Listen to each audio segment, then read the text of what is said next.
Well, our next guest regularly walks the halls of Parliament in Canberra on behalf of our industry. He's educating, persuading and advocating for a sector that for many pollies is out of sight and out of mind. Patrick Hutchinson, welcome to Beef TV. G'day, Lizzie, how are you?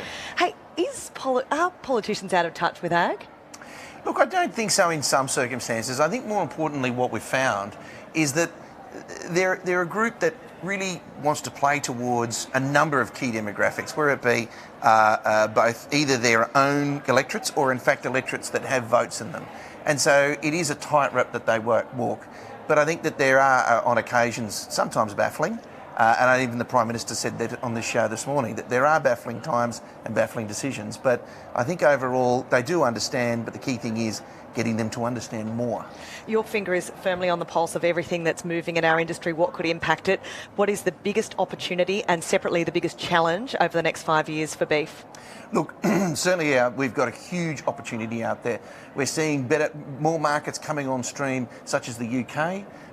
It's become more competitive. We've seen our opportunities that we faced in regards to also the US cattle cycle, which has gone into a very much a low. So we are taking up we're taking up the slack there in the US, and also our strong markets in Japan and also Korea. But the key one, and everyone knows this when I say it, the key one for me is obviously China. We still have 6 plants that are out of condition at the moment from China. It's unacceptable. We've got to get them back in. It's money left on the table. Money left on the table for farmers, stock agents, sale yard operators, transporters and obviously exporters. So we really need to be getting those guys. I know the government's doing everything they can, but we really do need to get those guys back in line. Looking back over your career, what have been some of the defining moments, good and bad, in red meat?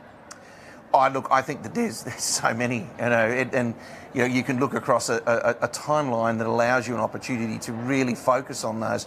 I think advent of certain interventions that we've made after things like foot and mouth disease overseas, so that's implementation of our national ID program, implementation of our livestock production assurance program, but it's also a number of the FTAs that we've signed. But we only can do that if those systems are in place. So I think one of the real defining times for me is that there is no time definition. It actually has all occurred together. And as it's moulded and moved together, we've learned how to work better together. We've moved away from this processor versus producer rubbish, and we've all linked in together and we make it as one. Because if we make it as one, then we achieve as one and we earn as one. You've talked about the opportunities to repair some of the linkage into China. What's an immediate challenge we've got to get on top of right now? Certainly what we need to be getting on right now is working on our animal welfare programs. Now, the standards that we have in place at processing, we've got to get those sorted, we've got to get those structured, and we've got to get those implemented. Our industry already has and goes above and beyond the current standards anyway. However, what we know that we need to do now is that we need that benchmark in, and then we need to be building above that. But what we can't do, we cannot let those organisations out there acting as rogue states who have no linkage to our industry whatsoever, who want to bring everybody down. They want to bring down all the viewers, they want to bring down farmers, processors and everybody else by saying, don't eat meat. We've got to get those people out of the system. Does our industry have a storytelling problem? Because there's so many great stories and advances occurring, and yet we still feel that the public doesn't have a fair understanding. Yeah, I think that in some circumstances we've also got to structure the right story. Okay, so the anti-ag agenda wants you to be going out there and saying, build abattoirs out of glass and then no one will eat meat again. I think that is hopelessly incorrect, because I think most Australians actually know what animal protein comes from. It comes from an animal. They're not really giving it and still existing for the next 100 years, are they? So they know that they get euthanized. They know that the process that happens. So what we've really got to do in telling our story is making sure that people can stop this guilt that they've been forced onto them by those organisations, and they have to start really then saying, I'm confident eating this product. It's clean, it's green, and it's ethical.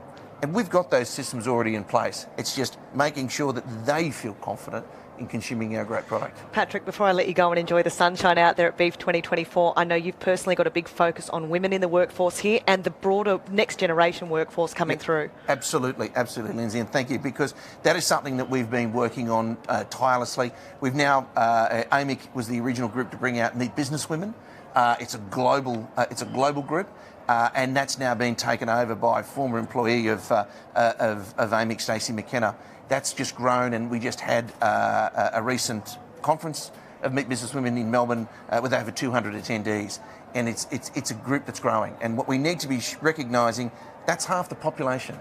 So we've got to be making sure we look at and listen to women in agriculture to understand what do they need, but more importantly, not just what do they need, how they're going to lead, because they don't want, old white men like me anymore. They need that women's touch, and I think that that's the way that need to happen. I think they say pale, male, stale, don't they? Yeah. I'll leave the first two. The stale isn't. You're wonderfully vibrant. Thanks so much, Patrick Hutchinson. Great to hear from you. And don't go anywhere. Two AgTech founders tell us not to get bucked off by data.